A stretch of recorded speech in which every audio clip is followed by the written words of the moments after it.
ಕಡಿಮೆ ಸಿಬಿಲ್ ಸ್ಕೋರ್ ನಿಂದ ಸಾಲ ಕ್ರೆಡಿಟ್ ಕಾರ್ಡ್ ಅಪ್ಲಿಕೇಶನ್ ರಿಜೆಕ್ಟ್ ಆಗ್ತಾ ಇದೆಯಾ? ಇನ್ನು ಮುಂದೆ ಆಗಲ್ಲ. SBM Z ಕ್ರೆಡಿಟ್ ಕಾರ್ಡ್ ಬಳಸಿ ಈಸಿಯಾಗಿ ಕ್ರೆಡಿಟ್ ಸ್ಕೋರ್ ಅನ್ನ 750 ಗಿಂತ ಜಾಸ್ತಿ ಮಾಡ್ಕೋಬಹುದು. ಇದೊಂದು FD ಆಧಾರಿತ ಕಾರ್ಡ್. UPI ಬಳಸಿ ಕ್ರೆಡಿಟ್ ಕಾರ್ಡ್ ಬ್ಯಾಲೆನ್ಸ್ ಅನ್ನ ಖರ್ಚು ಮಾಡಬಹುದು. FD ಗೆ RBI ಗ್ಯಾರಂಟಿಯೊಂದಿಗೆ 7% ಇಂಟ್ರೆಸ್ಟ್ ಕೂಡ ಸಿಗುತ್ತೆ. 30 ದಿನದಲ್ಲೇ ಕ್ರೆಡಿಟ್ ಸ್ಕೋರ್ ನಲ್ಲಿ ಇಂಪ್ರೂವ್ಮೆಂಟ್ ಕೂಡ ನೋಡಬಹುದು. ಡಿಸ್ಕ್ರಿಪ್ಷನ್ ಹಾಗೂ ಪಿನ್ ಕಾಮೆಂಟ್ ನಲ್ಲಿರೋ ಲಿಂಕ್ ಮೂಲಕ Z ಆಪ್ ಡೌನ್ಲೋಡ್ ಮಾಡಿ.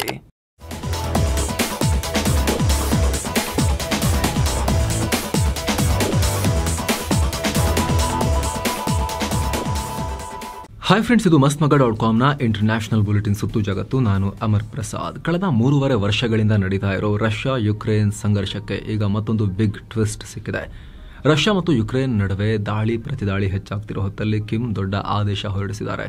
ರಷ್ಯಾ ಪರವಾಗಿ ಯುಕ್ರೇನ್ ವಿರುದ್ಧ ಸುಮಾರು 30,000 ಸೈನಿಕರನ್ನ ಇಳಿಸೋಕೆ ಆಜ್ಞೆ ಮಾಡಿದ್ದಾರೆ. ಈ ಪೈಕಿ ಈಗ ಆಲ್ರೆಡಿ ದೊಡ್ಡ ಮಟ್ಟದ ಸೈನಿಕರನ್ನ ರಷ್ಯಾಗೆ ಕಳಿಸಿಕೊಡಲಾಗಿದೆ. ಇವರು ರಷ್ಯಾ ಸೇನೆಯ ಫ್ರಂಟ್ ಲೈನ್ ನಲ್ಲಿ ನಿಂತು ರಷ್ಯಾ ಪರವಾಗಿ ಹೋರಾಡ್ತಿದ್ದಾರೆ.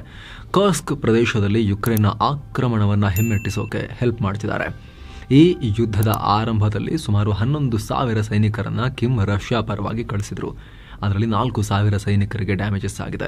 ಅಂದ್ರೆ ಅವರು ಪ್ರಾಣ ಕಳ್ಕೊಂಡಿರಬಹುದು ಅಥವಾ ತುಂಬಾ ಗಂಭೀರವಾಗಿ ಗಾಯಗೊಂಡಿರಬಹುದು.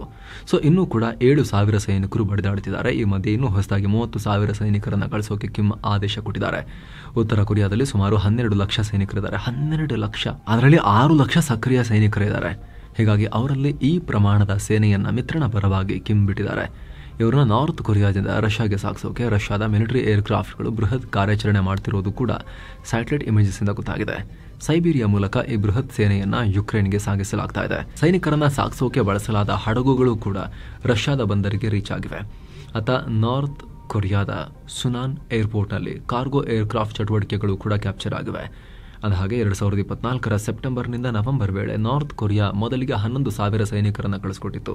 ಇದನ್ನು ತುಂಬಾ ಟೈಮ್ವರೆಗೆ ಸೀಕ್ರೆಟ್ ಆಗಿ ಇಡಲಾಗಿತ್ತು. ಆದರೆ 2025 ಏಪ್ರಿಲ್ನಲ್ಲಿ ಖುದ್ದು ರಷ್ಯಾ ಅಧ್ಯಕ್ಷ ವ್ಲಾದಿಮಿರ್ ಪುಟಿನ್ ಈ ಕುರಿತು ಸಾರ್ವಜನಿಕವಾಗಿ ಒಪ್ಪಿಕೊಂಡಿದ್ರು.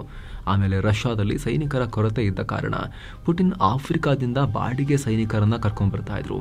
ಈಗ ಯುಕ್ರೇನ್ ರಷ್ಯಾ ಮಧ್ಯೆ ಭೀಕರ ದಾಳಿ ಪ್ರತಿದಾಳಿ ಆಗ್ತಿರೋ ಹೊತ್ತಲ್ಲಿ ಕಿಮ್ ಕೊರಿಯನ್ನರನ್ನೇ ಗಿಫ್ಟ್ ಮಾಡಿದ್ದಾರೆ.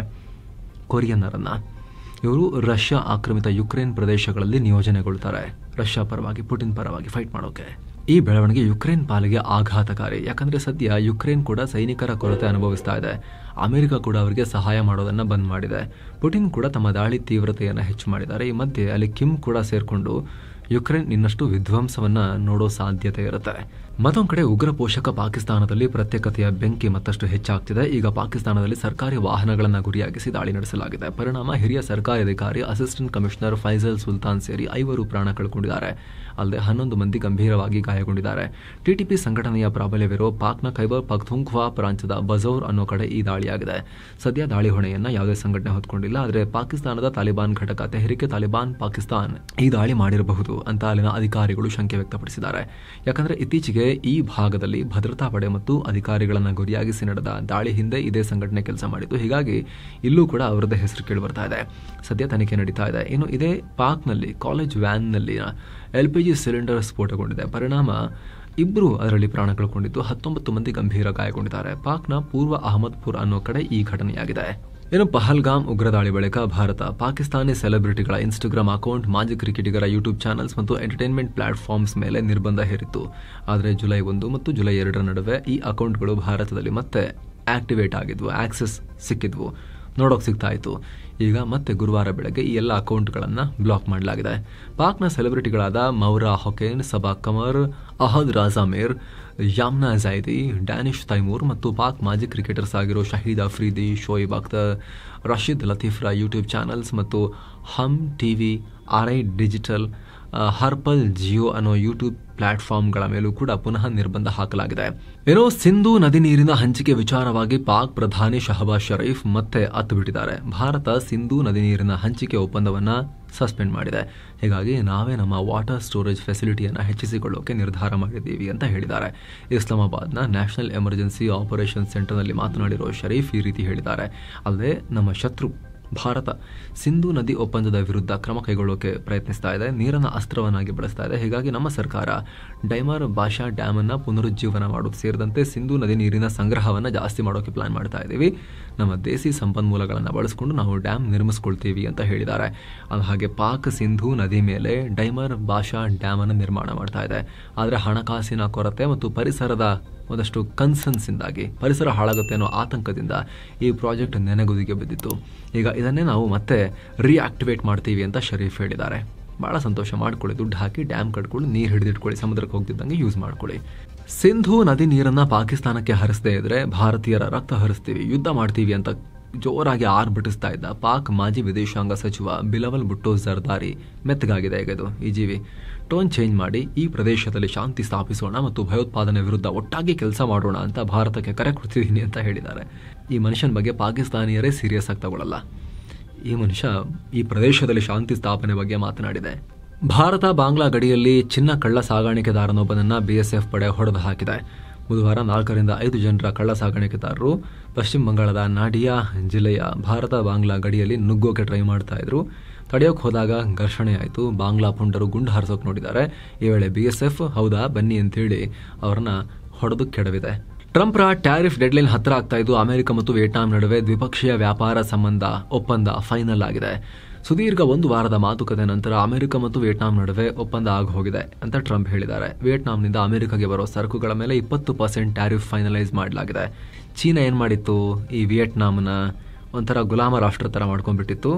ಅಂದರೆ ವ್ಯಾಪಾರ ದೃಷ್ಟಿಲಿ ಅವರು ಚೀನಾದ ಮೇಲೆ ಟ್ಯಾರಿಫ್ ಹಾಕ್ತಾರೆ ಅಂತ ಹೇಳಿ ವಿಯೆಟ್ನಾಮಿಗೆ ಕಳಿಸಿ ಅಲ್ಲಿಂದ ಕಳಿಸೋಕೆ ಪ್ಲಾನ್ ಮಾಡ್ತಾ ಇದ್ರು. ಈಗ ಹಾಗೇನಾದರೂ ಮಾಡಿದ್ರೆ, ಬೇರೆ ರಾಷ್ಟ್ರದ ಸರಕನ್ನು ತಂದು ನೀವೇನಾದ್ರು ಮಾರಕ್ಕೆ ಟ್ರೈ ಮಾಡಿದ್ರೆ ಆ ಸರಕುಗಳ ಮೇಲೆ 40% ಟ್ಯಾಕ್ಸ್ ಅಂತೇಳಿ ಡೀಲ್ ಫೈನಲೈಸ್ ಮಾಡಲಾಗಿದೆ. ಮತ್ತೊಂದು ಕಡೆ ಅಮೆರಿಕದಿಂದ ಬರೋ ಎಲ್ಲ ಸರಕುಗಳ ಮೇಲೆ ಟ್ಯಾಕ್ಸ್ ಅನ್ನ ರಿಮೂವ್ ಮಾಡೋಕೆ ವಿಯೆಟ್ನಾಂ ಒಪ್ಕೊಂಡಿದೆ ಅಂತ ಕೂಡ ಟ್ರಂಪ್ ಹೇಳಿದ್ದಾರೆ. ಅಂದರೆ 0 ಟ್ಯಾರಿಫ್ ಮೂಲಕ ಅಮೆರಿಕದ ಉತ್ಪನ್ನಗಳನ್ನು ಆಮದು ಮಾಡಿಕೊಳ್ಳೋಕೆ ವಿಯೆಟ್ನಾಂ ಒಪ್ಪಿಗೆ ಕೊಟ್ಟಿದೆ. ಈ ಮೂಲಕ ಬ್ರಿಟನ್ ಮತ್ತು ಚೀನಾ ನಂತರ ವಿಯೆಟ್ನಾಂ ಅಮೆರಿಕದೊಂದಿಗೆ ವ್ಯಾಪಾರ ಒಪ್ಪಂದ ಮಾಡಿಕೊಂಡ 3ನೇ ರಾಷ್ಟ್ರ ಆಗಿದೆ. ನಿಮಗೆ ಗೊತ್ತಿರೋ ಹಾಗೆ ರೆಸಿಪ್ರೋಕಲ್ ಟ್ಯಾರಿಫ್ ಹೆಸರಲ್ಲಿ ವಿಯೆಟ್ನಾಂಗೆ ಟ್ರಂಪ್ 46% ಟ್ಯಾರಿಫ್ ಅನ್ನು ಹಾಕಿದ್ರು. ಅದರ ನಂತರ ಮಾತುಕತೆಗೆ ಮುಂದಾಗಿ ಅಂತ ಹೇಳಿ ಡೆಡ್ಲೈನ್ ಕೂಡ ಕೊಟ್ಟು ಅದನ್ನು 10%ಗೆ ಇಳಿಸಿದ್ರು ಬೇಸ್ ಟ್ಯಾರಿಫ್ ಅನ್ನು. ಅಂದಹಾಗೆ ವಿಯೆಟ್ನಾಂ ಕೂಡ ಅಮೆರಿಕದ ಅತಿದೊಡ್ಡ ಟ್ರೇಡಿಂಗ್ ಪಾರ್ಟ್ನರ್. ಟಾಪ್ 10ನೇ ಸ್ಥಾನದಲ್ಲಿ ವಿಯೆಟ್ನಾಂ ಬರುತ್ತೆ. 2024ರಲ್ಲಿ ಇಬ್ಬರ ನಡುವೆ ಸುಮಾರು $149.6 ಬಿಲಿಯನ್ ವ್ಯಾಪಾರ ಆಗಿದೆ. ಇದರಲ್ಲಿ ಅಮೆರಿಕ $136.6 ಬಿಲಿಯನ್ ಮೊತ್ತದ ಸರಕುಗಳನ್ನು ವಿಯೆಟ್ನಾಂನಿಂದ ಆಮದು ಮಾಡಿಕೊಂಡಿದೆ. ಬರೀ $13.1 ಬಿಲಿಯನ್ ಮೊತ್ತದ ಸರಕುಗಳನ್ನು ಅಮೆರಿಕ ವಿಯೆಟ್ನಾಂಗೆ ರಫ್ತು ಮಾಡಿದೆ. ಇರಾನ್ IAEA ಜೊತೆಗೆ ನಾವು ಸಹಕರಿಸಲ್ಲ ಅಂತ ಹೇಳಿದೆ. ಪರಮಾಣು ಶಕ್ತಿ ಹೆಚ್ಚಿಸಿಕೊಳ್ತಾ ಅಣ್ವಸ್ತ್ರ ತಯಾರಿಕೆಗೆ ಮುಂದಾಗ್ತಿದೆ ಅಂತಲೇ ಇಸ್ರೇಲ್ ಮತ್ತು ಅಮೆರಿಕ ಇತ್ತೀಚೆಗಷ್ಟೇ ಇರಾನ್ ಮೇಲೆ ದಾಳಿ ಮಾಡಿದ್ರು. ಈ ನಡುವೆ ಇರಾನ್ ದೊಡ್ಡ ನಿರ್ಧಾರ ಮಾಡಿದೆ. IAEA ಅಂದ್ರೆ ಇಂಟರ್ನ್ಯಾಷನಲ್ ಅಟಾಮಿಕ್ ಎನರ್ಜಿ ಏಜೆನ್ಸಿಗೆ ಸಹಕಾರ ಕೊಡೋದನ್ನ ಸ್ಥಗಿತಗೊಳಿಸುವಂತೆ ಇರಾನ್ ಅಧ್ಯಕ್ಷ ಮಸೂದ್ ಪೆಜೆಶ್ಕಿಯಾನ್ ಆದೇಶಿಸಿದ್ದಾರೆ. ಈ ಬಗ್ಗೆ ಇರಾನ್ ಮೀಡಿಯಾಗಳು ರಿಪೋರ್ಟ್ ಮಾಡಿವೆ. ಅಮೆರಿಕ ಇರಾನ್ನ ನ್ಯೂಕ್ಲಿಯರ್ ಫೆಸಿಲಿಟಿ ಮೇಲೆ ದಾಳಿ ಮಾಡಿದ ನಂತರ ಇರಾನ್ ಸಂಸತ್ನಲ್ಲಿ IAEAಗೆ ಸಹಕಾರ ಕೊಡಲ್ಲ ಅಂತ ಕಾನೂನು ಪಾಸ್ ಮಾಡಲಾಗಿತ್ತು. ಇದಾದ ಸ್ವಲ್ಪ ದಿನದಲ್ಲೇ ಇರಾನ್ ಅಧ್ಯಕ್ಷತೆ ಸಂಬಂಧಪಟ್ಟಂತೆ ಆದೇಶ ಕೊಟ್ಟಿದ್ದಾರೆ. ಇನ್ನು ಸದ್ಯ 5 ರಾಷ್ಟ್ರಗಳ ಪ್ರವಾಸದಲ್ಲಿರೋ PM ನರೇಂದ್ರ ಮೋದಿ ಆಫ್ರಿಕಾದ ರಾಷ್ಟ್ರ ಗಾನಾಗೆ ಭೇಟಿ ಕೊಟ್ಟಿದ್ದಾರೆ. ಗಾನಾ ರಾಜಧಾನಿ ಅಕ್ರಾ ಏರ್ಪೋರ್ಟ್ನಲ್ಲಿ ಅಲ್ಲಿನ ಅಧ್ಯಕ್ಷ ಜಾನ್ ಡ್ರಾಮಾನಿ ಮಹಾಮಾ ಮೋದಿಯನ್ನ ವೆಲ್ಕಮ್ ಮಾಡಿಕೊಂಡ್ರು.